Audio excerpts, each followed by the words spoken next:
the lower body foundational piece is that you can Shinbox back and forth. So you have your sole foot to thigh. When you switch, the knee bend is such you'd have the sole of the foot to the thigh again, and you can just go back and forth. This same thing's gonna happen when you work on the fall piece. So lower body's established, now we're gonna do that shin box. This one we're going hand to the floor, drop to the elbow. Head always stays off the ground. I'm gonna roll my shoulder blades across the ground, switch the legs just like we did a second ago in the middle, come up to the elbow, up to the hand. So that's spiraling the arm down. Wind up usually with my palm facing my shoulder, so there's like a rotational piece. Come across, head is staying off the floor, and then back up on the other side. So it's gonna be really slow, and then you can start to build up speed. Switch in the shoulder blade.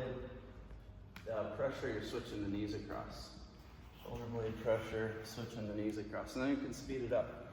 So head is always up, especially when you speed it up, or just back and forth. If you get really comfortable with that, next progression is go up a little higher with your head. Catch, hand's gonna be in the same position it was a second ago. We're just continuing that force, rolling across, come up to the knees. Hand goes to the same spot it was in the original exercise, and we're up to the knees. So lower this way, and then higher coming up this way. Okay? Yeah?